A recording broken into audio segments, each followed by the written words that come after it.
qirol hazratlarining g'iybat qilishni taqiqlash to'g'risidagi farmonlari muhokama uchun ochiq.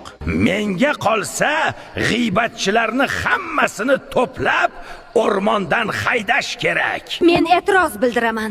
Birovni hayotini muhokama qilmay yashagandan ko'ra ochdan o'lganim afzaldir. Mutlaqo nohaqlik-ku bu. Bugun g'iybat cheklansa, ertaga nafas olishimiz cheklanadimi shunda?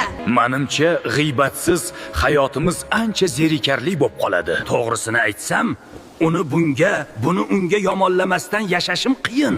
Mayli-yu, ersiz qizlar, tug'mas xotinlar, xotinidan qo'rqadigan erkaklar haqida qayerdan bilamiz unda? Axir bu nohaqlik.